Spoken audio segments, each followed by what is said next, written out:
Howdy folks, it's me, Little Owl, back again with a different kind of video for you guys. This isn't the easiest video in the world to make, and not because it's a sensitive topic to talk about, well, for me anyway, but it's because... really it's because I don't want to say anything wrong when I'm talking about this. Like, I need to be really careful with my wording when I'm talking in this video, because... and also, I just don't want to misrepresent who I am as a person. I'm just going to try very hard not to miss anything out on my story, so there's no kind of miscommunication in the comments. But if you do still have some questions afterwards, then I will easily answer them for you if you have any kind of lingering questions which you'd like to ask. But I'd like this video to kind of answer... Well, people don't really have these kind of questions about me, but actually, how I decided I want to make this is because I've been talking to quite a few people whether it be via DM, YouTube comments, Facebook, video call. A lot of people who I've told this to have had a very similar reaction, and that's kind of... I had no idea, or I can't tell that you have this. And I'm not really sure how, but I do want to kind of, and so that kind of gave me the kind of incentive to kind of explain some things and kind of not necessarily clear the air, because there's no kind of, I don't have any animosity between those people at all. If anything, it makes them curious, because a lot of those people I talk to have the same thing, ironically enough. But as you could probably tell from the title, there is something I do have, which you may be able to tell or not. But I kind of wanted to explain my story surrounding it and how it affects me. So, guys, in simple terms, I have autism. Yeah, guys, I am actually on the autistic spectrum. Now, I'm gonna take this as a moment in the video for you can pause the video and just go, or you could just patiently wait for me to carry on explaining my story because you don't really care. But anyway, but yeah, folks, I do have a diagnosis of autistic spectrum disorder, or ASD. As it is abbreviated. And honestly, when someone says that they have autism, it's not definite who that person is.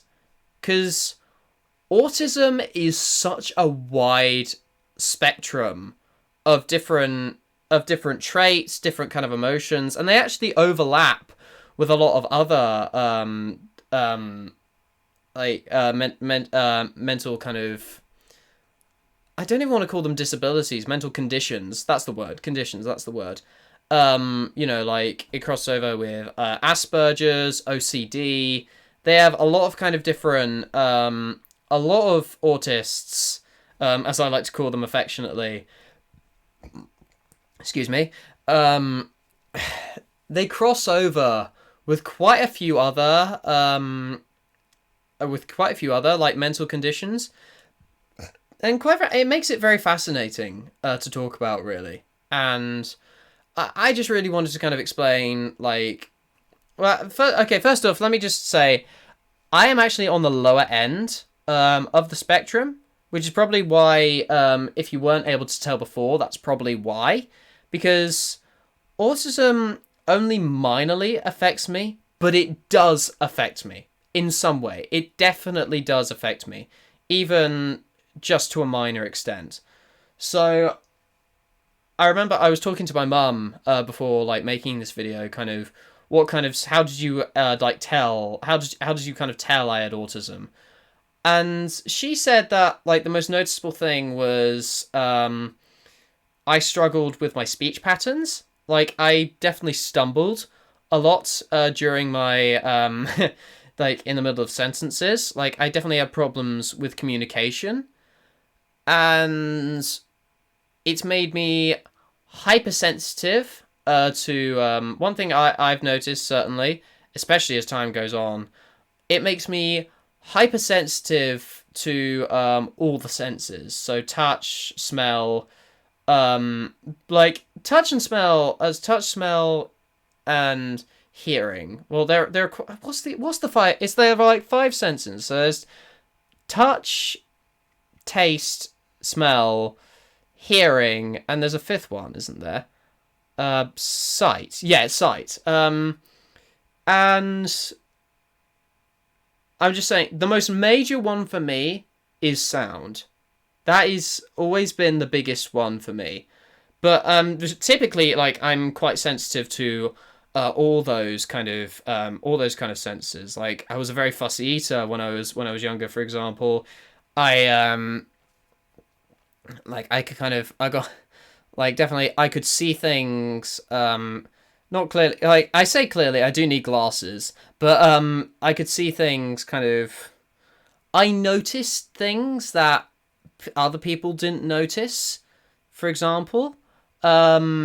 So like I'd always have like a really big attention for like the little things when I'm staring at stuff, and just like I'd be able to, I'm always like analyzing detail in my brain when I see certain stuff, like even just the littlest things, like just like the three, like for example, like the three little holes on the bottom of this phone. Like I just, that's the first thing I'd immediately notice, and I'd zoom in on, and like yeah, of course I noticed the actual phone itself, but just that attention to the little details, I think, is what my sight is kind of thing. And you could say it's given me like it is an advantage, and I've definitely grown to use it as an advantage as time has gone on. Like especially considering I throw myself into the industry, into like the storytelling industry, which has a massive emphasis on like detail and like setting the scene, which I do to an extent. Like obviously, if you can tell, if you've read like any of my writing, which I do, but at the same time, it does kind of overwhelm me how much information I take in through sight alone. And but hands down, the most sensitive sense, I am most sensitive to sound, hands down. Like honestly, any loud noise, like especially when I was younger, would just make me jump, and it would just make me so uncomfortable. Like I remember, my mum used to tell me I used to hate going into supermarkets because it was just so loud, and and just it was so bustling, and just everything about it was just noise wise was just so overwhelming to me. Like everything just noise wise, every little noise was just so it got my brain moving really. um so okay, perhaps the biggest example for me, because it's something that really hasn't gone away. I have a phobia of fire bells.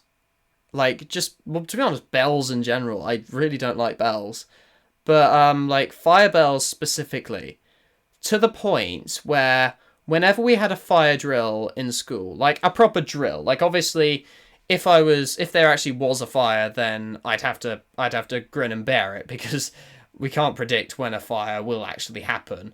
So like if the alarm went off unprovoked, then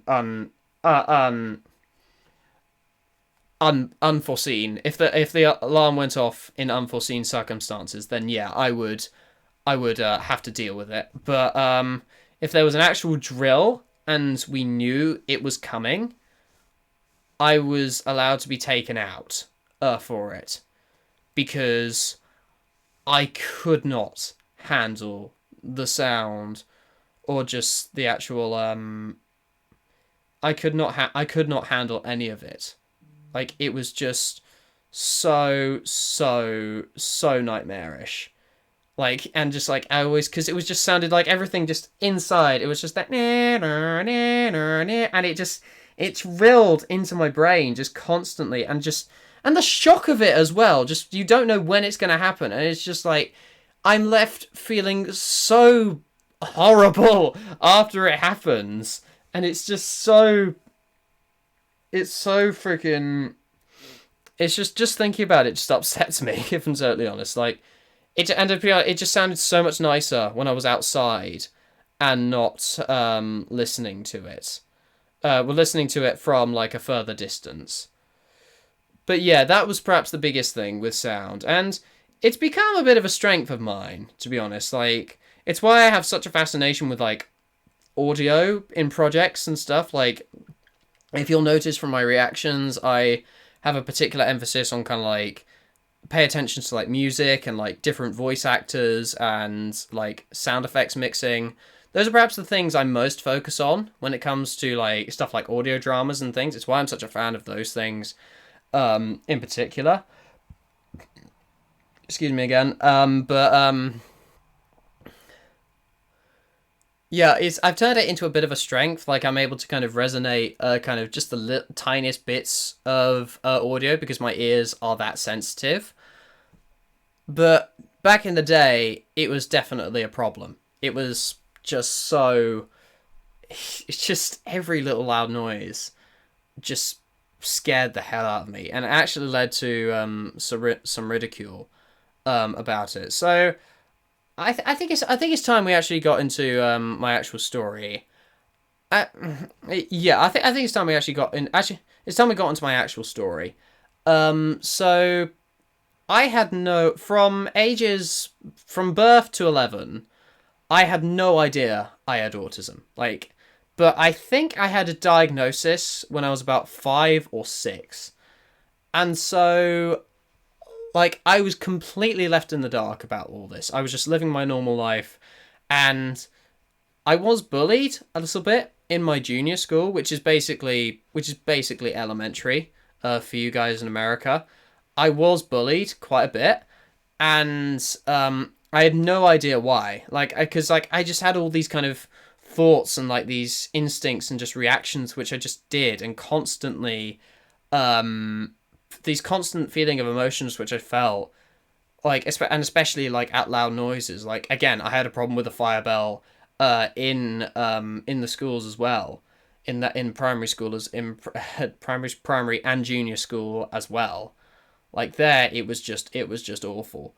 Um, but like I had no idea all this was happening, and like a lot of teachers didn't understand the problem it was, and so I actually got into quite a bit of trouble sometimes because I would just said things that sometimes I would just not think before I speak. Sometimes I was a I wasn't a mouthy kid. Like I was very actually kind of shy, kind of reserved kid. But I did say things. I did sometimes I just didn't think before I spoke, and it was upsetting, to be honest. Just the idea of kind of I'm getting into trouble and I don't understand why. Like, why am I feeling like this? Um why do I constantly feel like I'm the black sheep of everything that I do in my junior school? Like, it was always just the way, and just like all the stuff I did just gave me weird. People looked at me weirdly. People treated me differently, and I had no idea why. Then when I got to secondary school, it was such a daunting change. Like, it was such a difficult change for me, and like like I'd come home like almost every day crying when I went to like my secondary school. Um, I like to say it's kind of high school. It's not really high school. It's a mix between middle school and high school, secondary school. So it's ages 11 to 16. That's what secondary school is in my country, if you don't know. But and it was completely daunting change. Then my mother told me something which kind of changed my perspective of everything. And it was exactly that I had autism. And she kind of explained to me what it was and what it meant. And it kind of gave me a kind of realization that, like, this is why. This is why it happens. And this is kind of why I'm kind of the outsider for a lot of things. Because even in... There's a fucking bug in here, sorry. But even in secondary school, I still felt like an outsider. If anything, I felt more like an outsider in secondary school than I did in junior school. And it was just like, and it was just like, I was always, because it was just such a threatening environment, the whole school environment, and just being sat in classrooms with 20 or so other people and teachers who did not understand your problems. It was just daunting, just sitting in those classes and being surrounded by these people who just did not get me and actually took the piss out of me as a result of it. And like I felt more like a loser than ever. Like years like 11, when I was like year 7 was torture for me, to be totally honest, like in terms of like fitting in. And year 8 was when puberty things got a little bit better. In year 8, like puberty kind of set in, and I was actually a little bit happier with just life. But I said again that whole not thinking before I spoke, when it came to that whole not thinking before I spoke, it kind of came back to bite me. And I drove a lot of people away, like, because I did not trust people. I did not trust people, and like they were being mean to me, so why should I be nice to them? And it was just like that was my mentality at the time, and I was such a I was just such a mean person, and I drove a lot of people really and part of that was because of puberty. I am putting puberty down to that, if I'm totally honest, but it was also just the fact, like, I just did not think before I speak. Like, I was calling people things even I didn't know. And amongst this, like, those 2 years, I had put myself in a bit of a bad crowd in terms of people. So, I hung out with the social outcasts specifically. And, okay, people have told me, because I've actually met up with a few my secondary school chums after we finished school. And, like, when year 11 came around. And they said to me outright that if I didn't, like, hang around with the people that I hung around with, they would actually be friends with me. But it was because of the people I actually hung around with that they had difficulties getting to me. And it was rather upsetting because I didn't realize at the time just how toxic a friend group it was. Because they were just, you want to talk about people who just didn't think before they speak. They just thought they could get away with anything, really. So let me put it this way. My best friend kicked me in the nuts every single day. That was my best friend. And I just looking back on it now, it's just like, that was not healthy. Like, even, like, he kept justifying it constantly. Like, it's like, oh, it toughens you up. Oh, it makes you a man. And it was just like, I just did not realize at the time, like, because I was feeling, like, obviously, like, as a teenage boy, I was stupid. I was feeling very insecure, like, about myself. And I was just like, I just did not pay attention. I was naive. And I just looking back on it, I just feel so stupid. Just that fact that I surrounded myself with those people. But the worst lot was a guy who would not stop giving me hell. Like I remember him, like, coming up to me and sitting next to me one time, and I thought we were hitting it off, but we really, really weren't. And he just gave me hell for the next year. And the thing is, even because I kind of became friends with him eventually, like, we found very similar interests in, like, Star Wars and, like, different kind of, like, nerdy kind of animation kind of stuff. And he just, and then like, if I set one foot out of line, if I said one thing wrong, that would be it for me. He would just go he would just hate me. He would constantly just hate me. Yeah, I'm sorry I'm focusing more on the kind of social side of it at first, but I think that's important to kind of address just how desperately lonely I was when I was in secondary school. Year 9. Oh my god. Year freaking 9. Oh my god, what a nightmare that year was. Just 2016 to 2017. Oh my god. I hated everything about year 9. Just like puberty was fully setting in, and just socially I just could not get a grip of anything. Like I had zero friends like in year 9, and it was just like legit I had no one in year 9, and it was so like I was just in pain constant. And again, that whole senses kind of thing, this is where it kind of really started to kind of kick in, like with like the noises and just and also feeling as well, touch. I i was going through growing, because I'm 6'2". I had to go through so many growing pains. It's ridiculous to think about, like just how many kind of growing pains I was going through.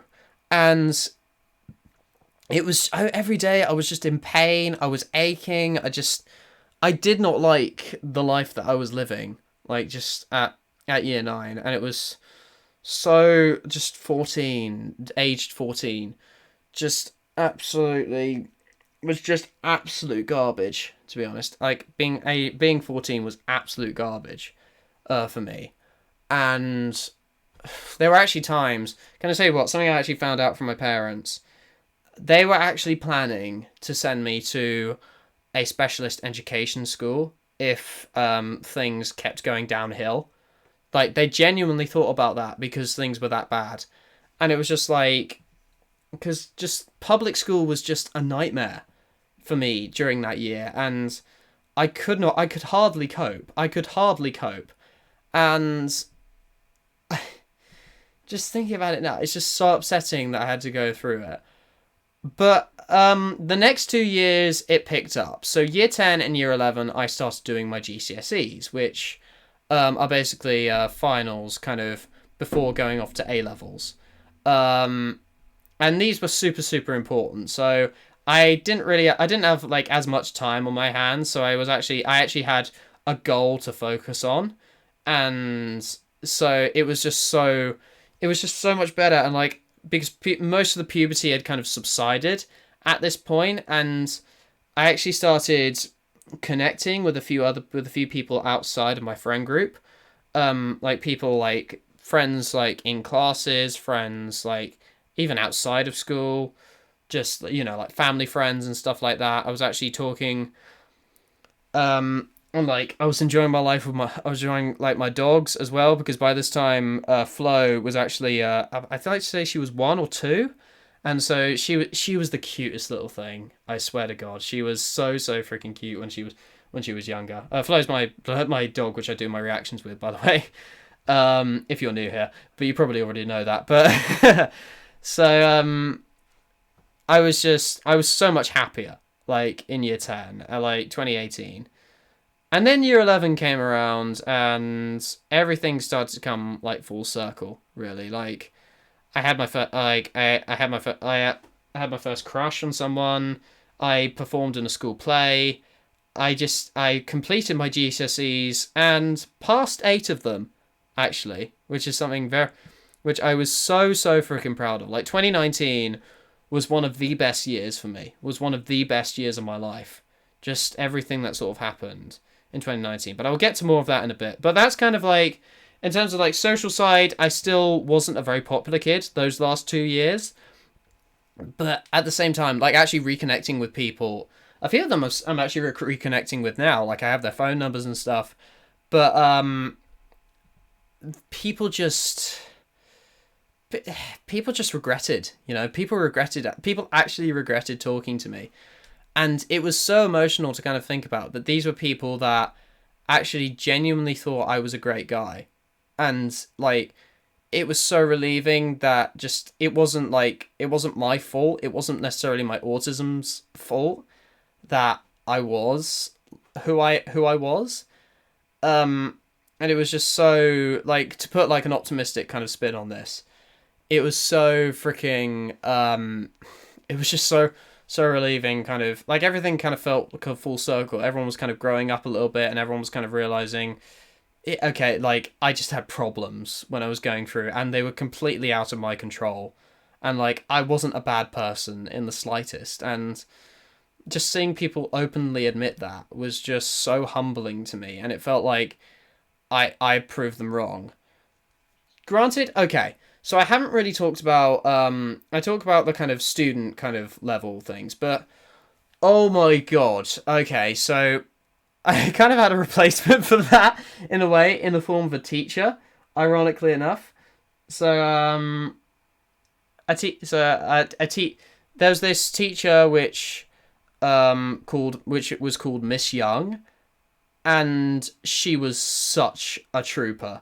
Like, honestly, and she met me, and she just immediately got, like, kind of what my deal was. She knew how to approach me, because she actually has a son who is autistic himself. So she just immediately knew how to kind of approach me and who I was as a person.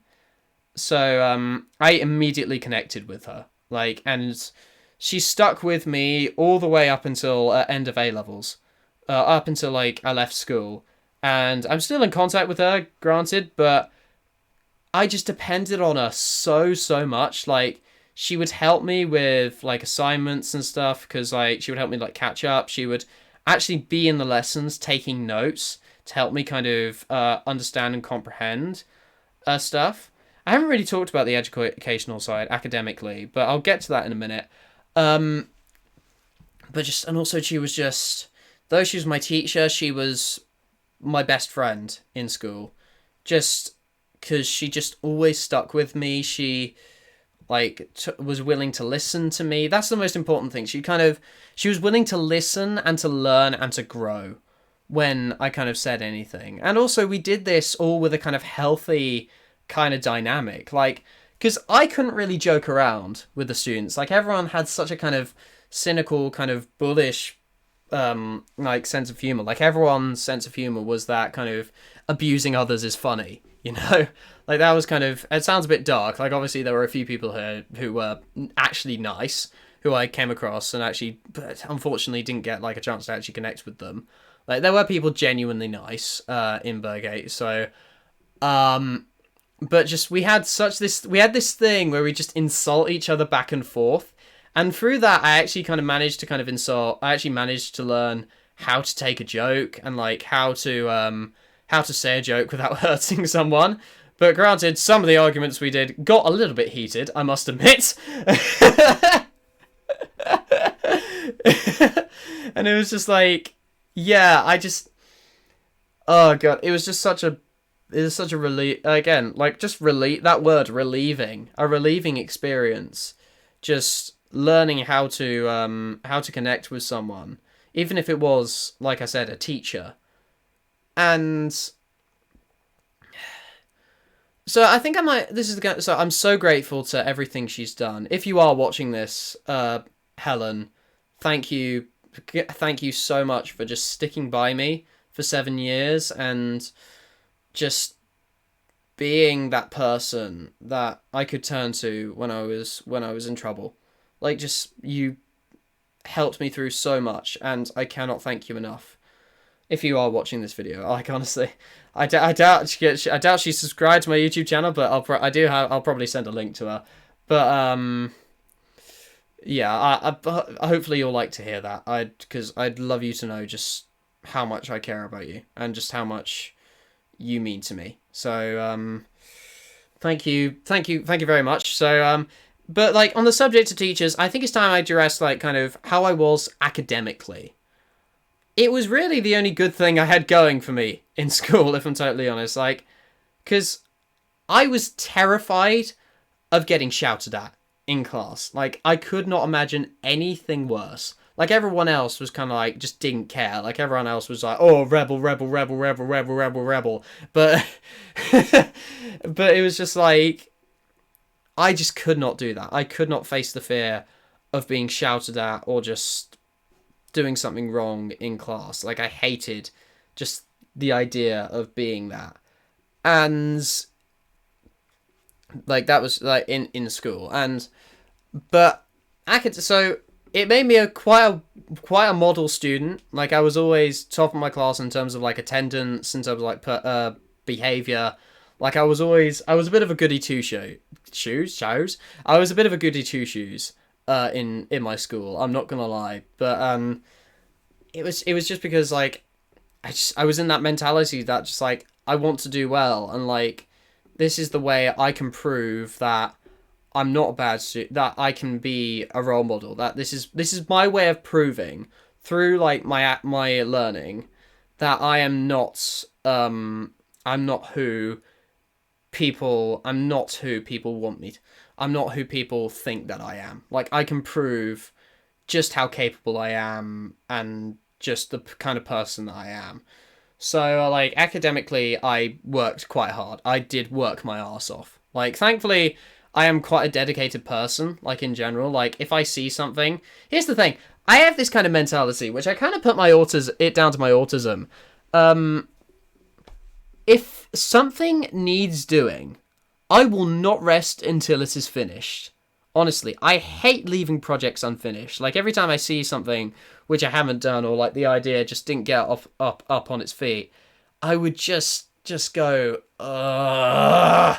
Like, it was so frustrating whenever I did that. And so, like, always got my homework done, always got classwork done, and just always put my all into everything that I did. And it was just like I got a thrill from like getting that praise in class for doing something good.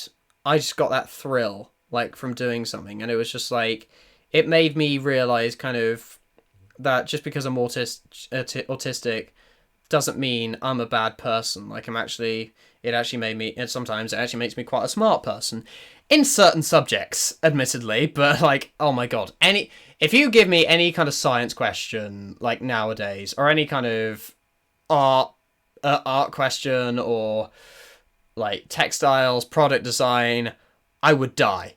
Okay, I would physically die, because those subjects were nightmares for me. Like, but part of it was, especially in the sciences, part of it because people didn't care, and so part of it was down to actually the class dynamic and actually being surrounded by those yobbos that bullied me. But I had favourite subjects, admittedly. Like, I was decent at maths. I was in foundation level, but I still came out with I think it was a B. It was a C or a B, I think. I think it was a C. I think it was a C. But hang on. I'm talking quite a lot, so I might take a few sips of water, but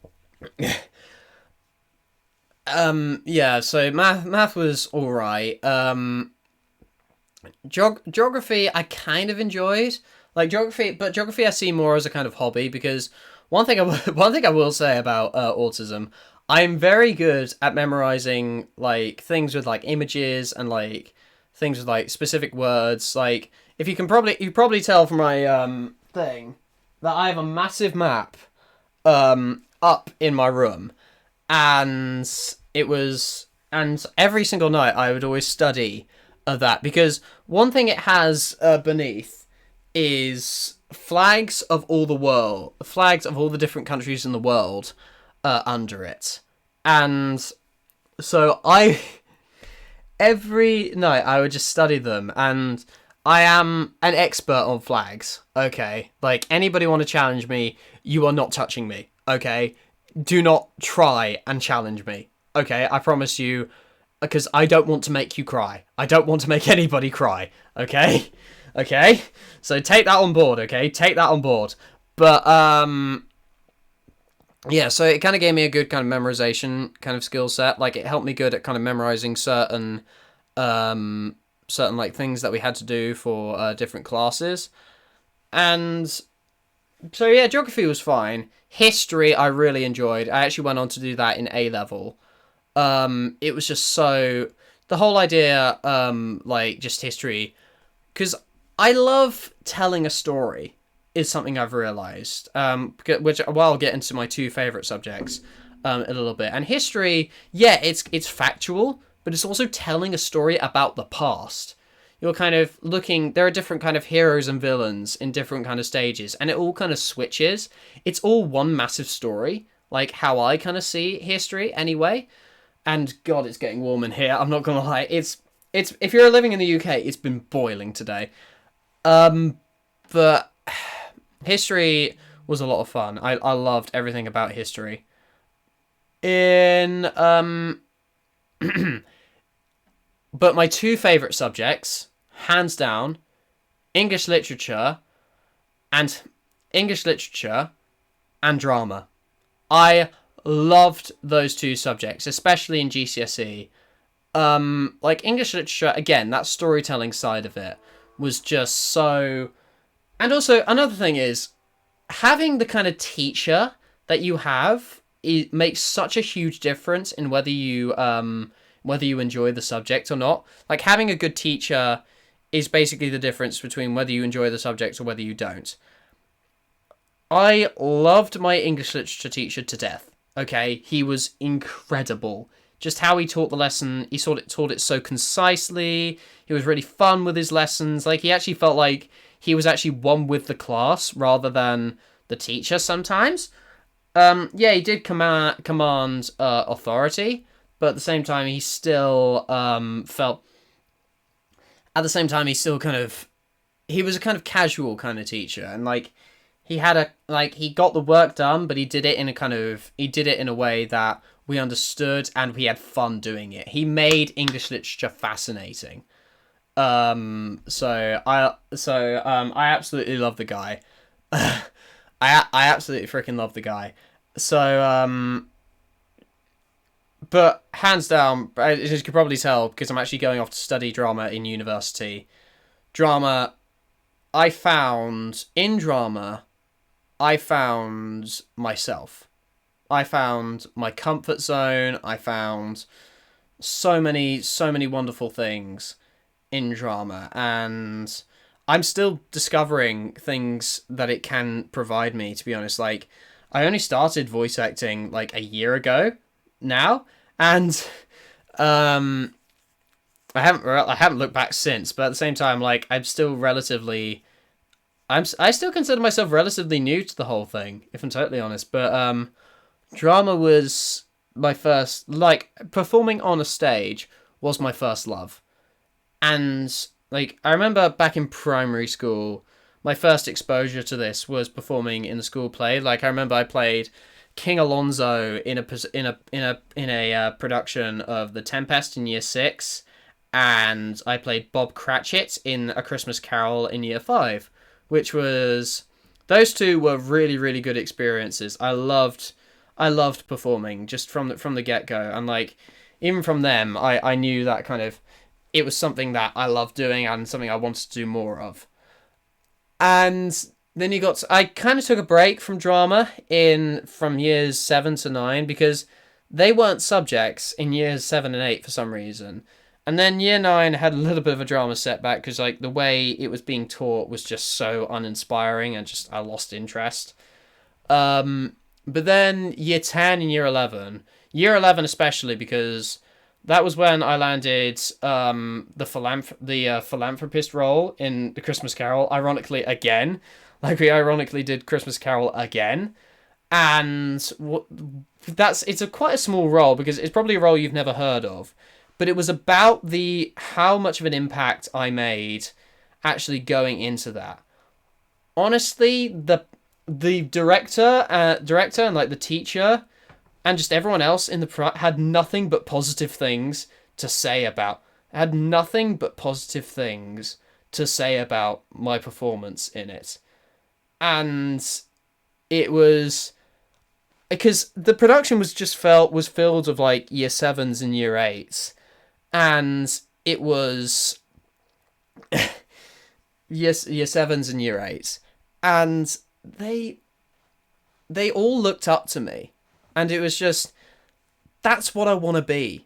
I want to be a role model for people, and just feeling that way, feeling that feeling of inspiration for people was just so it was so it was so enlightening, it was so gripping, just the whole experience was just electrifying being a part of that. And I knew immediately that kind of this is what I love doing, because no matter how long I worked on this, because I worked on this production during my mock exams. So I was a pretty busy bee November and December 2018. But oh my god, it was so worth it.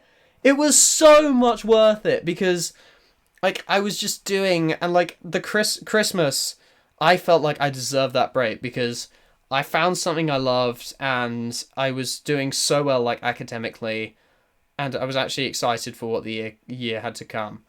I was It was such a high point for me doing that performance of Christmas Carol and playing the philanthropist. And subject wise, in terms of the actual subject, I love that as well. Like I discovered a lot of incredible plays during my term of drama, and I actually found a love. I loved, but hands down, like, okay, the theoretical side I didn't really find an interest as much until A level, but in, oh my god, year 10 and year 11, I loved performing so much. Like, it was just everything, and like I felt respected when I was out there performing. Like, everyone just kind of saw this really shy kid who didn't really do anything, who sat on his own with his shitty plastic lunchbox, just on his own in the bench, like in the middle of nowhere, like in the middle of the school ground, like on his own. And then when it came to acting, when it came to performing on that stage, oh my god, it was done. Like, honestly, I was someone completely different. And I was just like, yes, this is who I am, people. How have you missed this? Okay, you guys were wrong. You guys were wrong to judge me. This is who I am. I'm up there on that stage, acting my heart out. I'm just pumping out, like, monologue after monologue, booming just across the stage with just diction and just everything about performing. I was just kind of like, here, that was my here I am moment. That was just like my come at me, you can't hurt me, this is who I am, love it or leave it. Okay? Love it or leave it. Who says that? Let's be honest, who says that? But yeah, that was effectively that was effectively kind of what started my love of acting and like performing. And it was just like, hey, I'm here. Okay, you know, like this is who I am. So and then A levels came around and I just continued the love of it, and I actually grew a little bit of fascination with the theoretical side of my subjects as well. Just I found it so, like, especially drama, like I just found it so interesting how I managed to just how I managed to kind of like analyze plays, and just how I managed to create like my own image for them. I sounded so posh there. I don't understand. But and just I found such a love just being there. But okay, one thing I need to emphasize, in sixth form, I still was a bit of a social outcast. Like, it was such a, again, another, going from secondary school, like years 7 to 11, to years 12 to 13, is, again, a daunting change. Like, people say that it's the biggest academic leap that you have to make in the British academic year, in British academia. And it, again, just incredibly daunting, incredibly tough. And also, just like the social side of it as well was just a nightmare, honestly. Like, I was like having a very difficult time with a lot of things. But this was the year 2020. Yeah, you know what's coming. So schools everywhere locked out. Schools everywhere shut. We were sent into lockdown and we did homeschool. And okay, obviously lockdown, it gave me a tremendous sense of cabin fever. Like, especially at first. Like, during May 2020 was just awful. Just that time. And it just, like, everything about it was like, apparently I was behind with my learning. Because I was living with all four members of my family. So I'm the youngest of four children, effectively. So all four of us were in the house at one time, and it was just so claustrophobic. Even though we live in a very big house, it was so claustrophobic, and it just sucked. Just sucked, really. Everything about it just sucked. But then I got my shit together, and I kind of started excelling academically. Anyway, like, I started excelling, and I really started to find my own, especially when it came to drama. Like, I just, like, everything I was learning, it just made sense. Everything I was learning just made sense, and I was showing, like, the teachers said they were really impressed with my commitment during a very uncertain time, and I was just putting my all into everything, like, because, like, that was the only way I knew. I needed to prove that I could do everything that they asked of me as time went on, and I just that I could do anything just if I put my mind to it, and I just kept going, kept writing, kept studying, and I actually managed to excel during lockdown. When I came out of lockdown, I was actually a much more model student, to the point where I could actually get an A, where some of it was actually A standard, the work I was putting out, which was uncanny for someone with autism. Like, who autists, they never get A's in their subjects. I'm sorry, but it's true. Like, I never got an A in any of my GCSEs. I never got any kind of I never kind of excelled fully with my subjects, but just between, like, 2020 and 2021, just I went absolutely. I was just working so hard, and I was excelling in everything I did, and it was just so. It's ironically, lockdown did actually give me some good.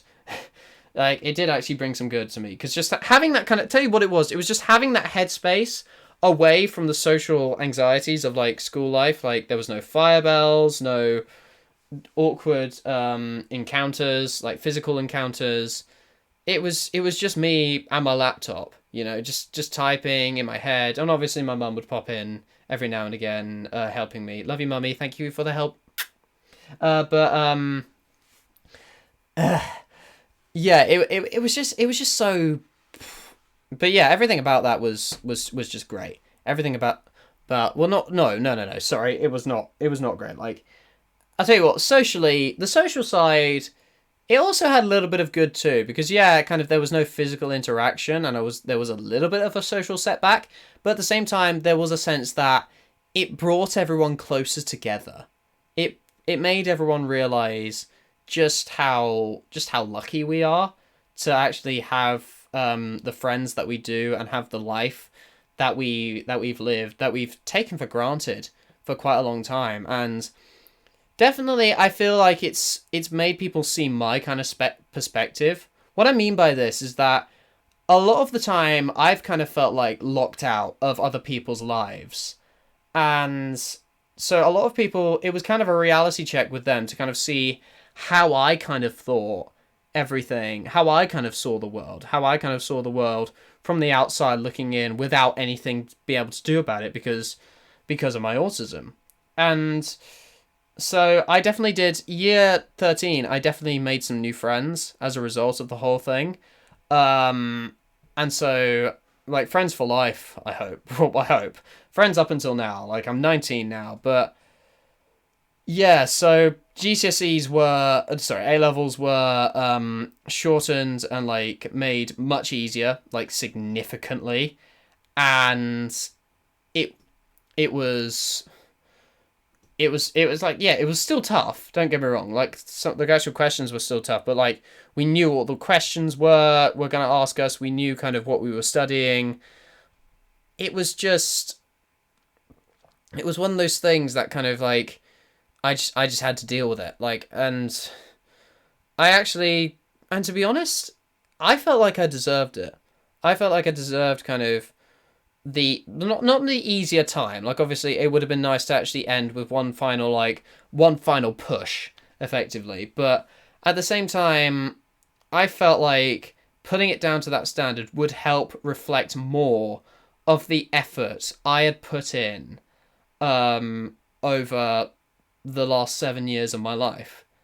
And I came out of it with two B's and a C. So the two B's came in history and drama, and the C came in English literature. English literature was a little bit more difficult because one of the teachers, I, it was, well, actually it wasn't just that. It was just the way it was taught. Effectively, I'll just say that I'm not going to point any fingers, but just some ways that it was taught was a little bit tricky for me, I will say, and some of the assignments were just a little bit rushed for me. Like, I had to constantly change what I was learning. I had to change my mindset of learning, and it was very difficult. It was very, very difficult, and so yeah. But two B's and a C, considering I've been through 7 years of being bullied, on the outside looking in, struggling with the five senses, being friendless that entire time, like having to fight through crowded corridors and having to carry heavy bags constantly. 7 years of all that, and I come out with that. Like, everyone around me was just so proud of me, and I felt like I come really full circle. But that's not where it ends, to be honest, because, okay, this is going to be a bit more interesting, the actual story I'm going to tell you guys about. So, when I was in year 11, we had to do a monologue from a play for our drama assignment, and the play I chose and the monologue I chose was from a play called, you've probably heard of it, it's called Curious Incident of the Dog in the Nighttime. And it's basically actually about an autistic boy trying to solve the mystery of his neighbour's murdered dog. And the monologue I chose was his dad explaining to him, spoilers, but not really if you've already seen it. It was him explaining to his son, the dad explained to his son that he killed Christopher. And that he killed Christopher, Christopher's the name of the son, but the actual dog killed the dog. And so, it's where all the mystery comes to a halt. But, okay. And what really fascinated me about this monologue was just how much more, how many different kind of emotional states I had to kind of take into account. So, the father was scared because, like, he's admitting that he did something very, very wrong. He had to be really sensitive in explaining to it because he's talking to an autistic child. And 3, he doesn't have to talk down to the person. It's like he has those 3 challenges in one monologue, and it was so challenging. It was such a challenge for me, and it was a challenge I just looked at and I just saw and I just went right through. I loved performing as that character. So much so that I was actually called in. So the final week of term, I was asked by an English teacher who I also knew quite well, called Mr. Brennan. I was actually called to perform that monologue to his English class. To perform that monologue to his English class, and because they were actually studying Curious Incident at the time. And afterwards, he would explain that I actually had autism, and so I would answer any questions that they had. And probably the most rewarding experience of my life, because this was my final ever week of school. Okay, this was my final ever week of school before I went on a gap year, and this was the coming full circle moment. I have never been more proud of or more excited to deliver a monologue than I was those few moments in that classroom. And I just there's a really cute story actually that Miss Young actually told me afterwards. The teacher that I told you about earlier, she told me that apparently there was a kid in that who also had autism, and he was really into his drama. So he saw me performing that monologue, and because they read through the scene afterwards, like the next lesson, and apparently he performed it with this kind of booming kind of Yorkshire kind of accent when he was delivering a policeman's lines. What was that noise? Yorkshire policeman, and he blew the rest of the class away, and I was speechless when I heard that. I was speechless, and I came back to it, and he just said to me that, and they just told me that kind of like, this is the impact I have on people. Like, people, it's so empowering. Like, I can imagine how empowering it is for them to have someone who's just finished their A-levels, who's been through 7 years of being disregarded. I say disregarded, being kind of slept upon for so long, and to come out of it to come out of it the kind of person that I am, and to actually deliver that monologue and answer those questions and kind of explain my experiences.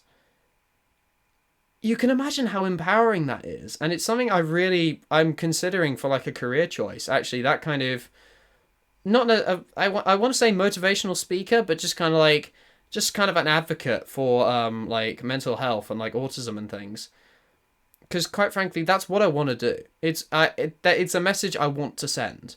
I really want. It's a must. I can't emphasize enough. I have a message to send, and I really kind of. It was. And it doesn't end there, actually, ironically. So afterwards, the drama therapist came to me, and she trained as a drama therapist, and she came to me, and she wanted to work on this project, which we like to call we didn't actually call it anything, actually. I don't think it was just some kind of like piece of theatre, which so it's a piece of theatre. So effectively, what it was, we devised 3 scripts, which were 3 scenarios based on my experiences in secondary school on what an atypical student would face in secondary school. So like challenges, so like living in like crowded corridors, what happens when like the class changes, and also some of the positive stuff as well. Like, just there was one which I distinctly remember, which we had they were doing like this kind of Lego exercise with Lego in their class. So this were the characters. So the characters were like working in the class, and one of them missed something on the instruction manual, which the autistic student picked up upon because of her mindset, and so zoomed in on that and actually managed to pick out that there was a piece missing, and because of that, her team won. So that kind of mindset, just how differently people see autism, can actually be an advantage. And similar to how I did with the other seminar which I did, I answered questions after. I did a Q&A afterwards, and at the beginning they asked, "Are there any questions?" and no hands shot up, none, absolutely none. Then once we got the ball rolling after the things were finished, like 2 or 3 hands went up. Like people were kind of starting to get a little bit mature. Then after like 4 or 5 questions, everyone's hand went up. Every single person. And this was like 26 people in the room, like made of neurotypicals and atypicals, from the years 7 to like 10, all had their hands up and asking questions, and it was just working on that and answering their questions was incredible. It's the most rewarding experience of my life, and afterwards they all came up to me and just said, like, really good job with the thing, with the production, you've really inspired me. And it was just how I realized, well, one thing it made me realize is just how much of a voice like drama has, like creating and inspiring, just how much of an impact it has, made me realize just why I love doing it, because it gave me a voice, it gave me a home, it made me forget my autism. Like, obviously, actually, no, it didn't actually make me forget it. It made me resonate with it. It made me accept it as a part of myself. It made me it made me who I am. And that person has inspired others going forward who are going through my school life that I went through the last 7 years. And it was just... This was back in October last year, by the way, if you didn't actually know. And it's the most rewarding experience to date. Actually, but yeah, technically. Because there's actually another story which I need to tell you about, which kind of bounces off that one, but it was with something different. So, with my youth theatre, I worked on a project, so we were asked, like, at the beginning of the youth theatre year, what would we like to work on? What kind of projects would we like to do? And me and a few others, so this is when I started my voice acting, so I actually opened up talking about my voice acting and how I'd kind of like to do something a little bit similar to that. And what we came up with was an audio experience. And so it was just me and 2 other guys, okay? So they were both called Matthew, bizarrely enough. One had cerebral palsy, and the other had autism, which is a very, very similar level of autism to mine. And another thing I should mention, he got diagnosed very late. Okay, so he got diagnosed when he was 18. And I just cannot imagine, like, living your school life and not knowing what... just not knowing what mindset, what mentality you're in. Like, I can, like, knowing kind of, and not understanding, like, why am I acting like this? Why are people ignoring me? Why am I the social outcast of the school? I cannot imagine what he went through. But, so we opened up about our separate experiences, and we all realized a kind of trend that we all had a kind of disability, and we all, like, had a passion for speaking up about it.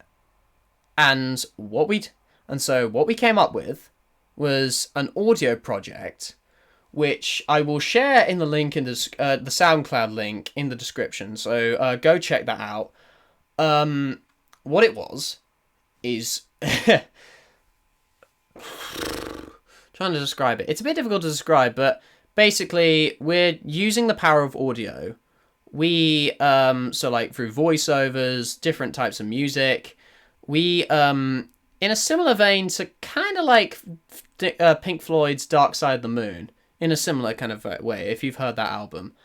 In a very similar kind of vein. And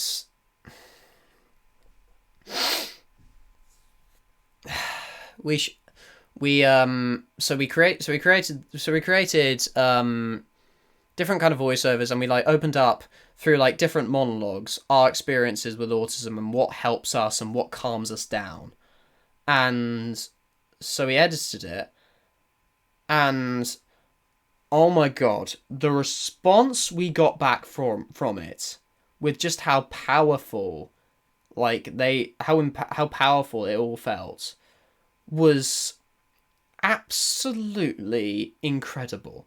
Like not just from like the app, but like mostly like okay. Firstly, from the youth theatre, because I actually was talking to one of my youth theatre members the other day, and she outright went and said that she did not know what she did not think it would be as cool as it was. But when we actually went and did this, she said that like she actually wanted to do more audio slash voice acting based stuff because of what we did. And like, yes, that's the response we wanted, and it was so incredible, just everything about it. And I'm sorry I am blabbering a little bit on this, but hopefully you guys are still sticking around. And then they got asked, so that we made it for a thing called Shift Festival. And we originally like making like as to kind of shoot the idea for kind of like, hey, could we like show this at Shift Festival? We went a step further. Like we unintentionally went a step further. So they submitted it to the people that run it. They submitted it to the county, to the radio station of the county that I live in England, and they aired it. Okay, they aired like a snippet of it, and they also aired like a little interview which I did, when I was like doing it, and we listened to it back, and it was so incredible. Like just hearing, well, not firstly just hearing yourself on the radio is pretty impressive, but it's pretty cool.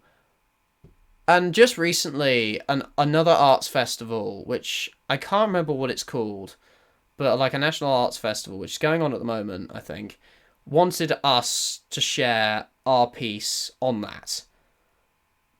So this project has gone so much further than we ever expected it to be.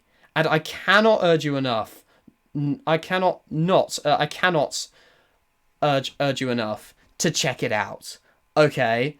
Like, you will not regret it, like, just seeing, because we worked so hard on it, and it's just, listening back to it, it's just so cool, like, just listening to, like, me talking about my own experiences, and, like, because it was a monologue I wrote by myself, like, it was a piece of writing which I wrote by myself, and how it came out was just, mwah, like, absolutely incredible. And I should probably give a bit of a side note to my youth theatre, because I've been with them for 5 years. This is my last year with them since I'm going off to university. And I have not looked back since. In them, I have found a home. Like, just coming there. They are the reason I stayed. Like, my love. They are one of the reasons why my love for drama was reignited. Just being around those people that are passionate about what they do, and about the same things. And also there were other people with disabilities, like mental disabilities. There were lesbians, gays. I should say, I'm still in it, but it was just such an welcoming environment, and I've loved every single minute I've spent there, because they've truly made me feel like a person. And I'm going to be so sad when I leave, honestly. I'm going to cry and, like, start hugging everybody. It's like, I don't want to go. Like, but they have given me a home, and they've really helped me through some very, very difficult times. And I cannot thank them enough for all the stuff they've done for me. I apologize. I have rambled quite a bit on this video, but I just kind of wanted to let you know, kind of like, because okay, I've talked to quite a few people on the internet, and they are so surprised by the fact I have autism, and because I actually don't come across it, because okay, ask me 5 years ago. They definitely would be able to tell. Like, I was stumbling all over the gaff. Like, I was such an introvert. Like, everything about, and like, I just did not think before I spoke. Like, everything about it was just pointed to signs about being autistic. And then they looked at me, and like now, they talk to me now, and they said, "You don't come across as autistic." And part of me didn't know what to feel when I talked about this, but I feel it's like it's a compliment. Well, no, okay. I'm not. I don't like. Obviously, I'm not saying it's a bad thing to be autistic. Like, it's actually given me a lot of kind of advantages. But people can't tell with like people have seen like certain signs, but people can't actually tell with like just how confident I am in front of camera, and how just how eloquently spoken I am, and just how clear, like, just all the kind of traits just kind of, they don't come across as particularly autistic to them. And it surprised me, certainly, but it was quite a welcome surprise. And part of me kind of wonders if you guys think I come across as autistic during my reactions, because like, I definitely think it does help with a lot of things. Like, I feel like it gives me a kind of energetic personality, effectively, like autism, and it makes me kind of, it's made me, one thing I've noticed from the like past, because I've been on a gap year, you see, and I've surrounded by myself with like more kind of autistic people and more kind of different people, and it's made me such a nicer person, I feel, the last year or so. Because remember where I talked about, like, year 8, I was not a particularly nice person. And over time, just these people, like you guys, have made me such... You guys have made me up... You guys have made me such a nice person, effectively. Every time you look at kind of me saying like I love you guys, or like me being me being kind of wholesome on camera, it's because of you guys. You've really been a good influence on me. So I probably should talk about my YouTube channel a little bit. I started it in because I've always been surfing internet. It was kind of a comfort place for me. It's always been like a comfort zone for me. But I never had the confidence to create one. I said I'd like to, but I never had the confidence to start one.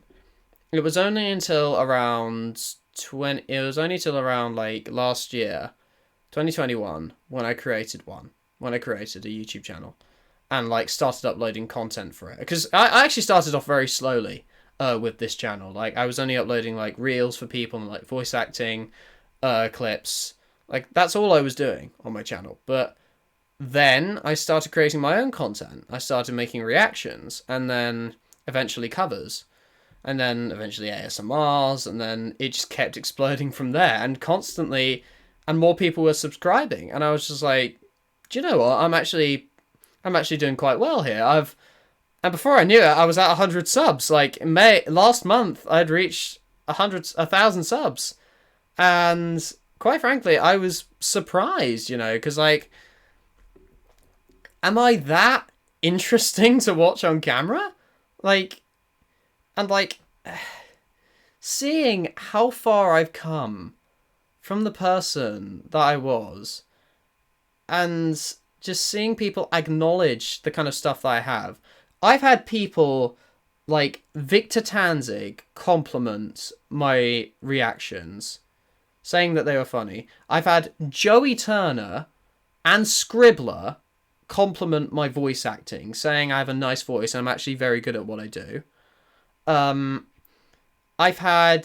made incredible friends that some people I feel like would be way too are way too big for my liking, aka MuseScript. Like, Jesus Christ, dude, you're nearly at 7,000 subscribers. How are you friends with a guy who only has 1,000? Yeah, just seeing my journey.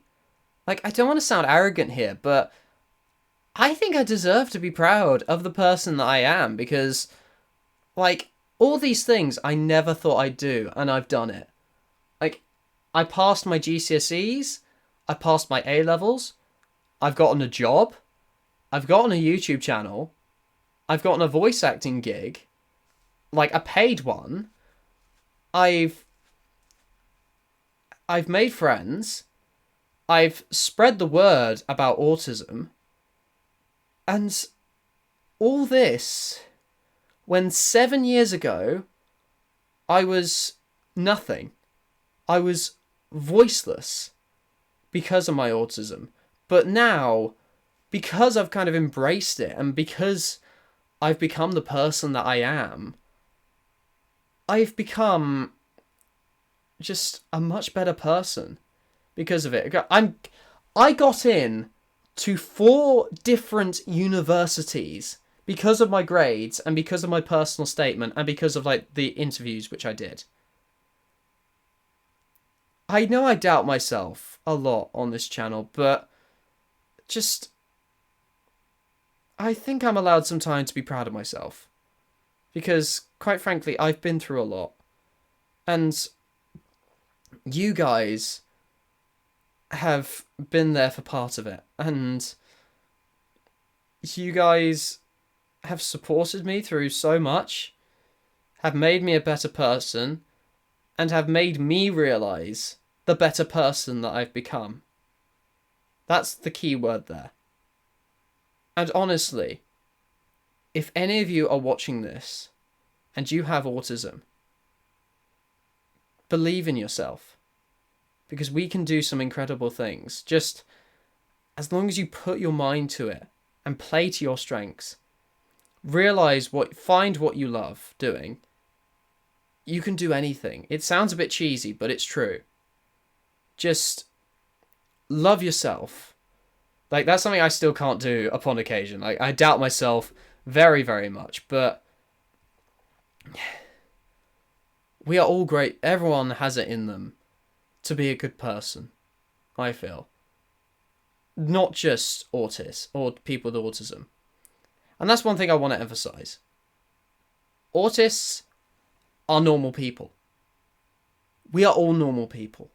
There is no... Yeah, we're all different, actually. We're not all normal people. Normal's boring. We are all different. Okay? We all have something different about us. Even if it's the littlest things. We are all just incredible people in our own right. And we deserve to have a voice for it. And this channel, and everything I've done, is my voice. Considering everything I've been through, and everything that I've done,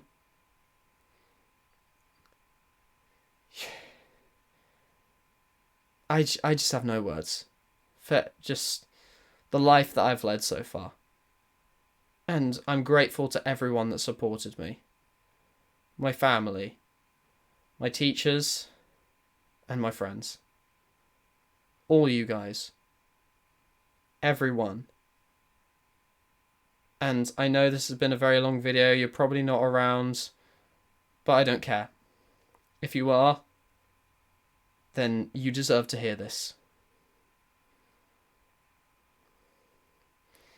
And I'm sorry if this is seeming a bit mushy and a bit cringy, but honestly, how does one put into words the kind of just how grateful I am for the journey that I'm on, and how autism is a part of who I am?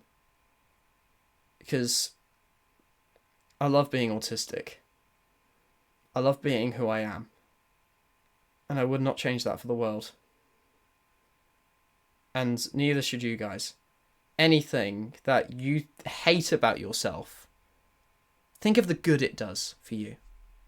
Because everything has its pros and cons. So that even if it's something purely negative, like even if it is something that damages you, it makes you stronger.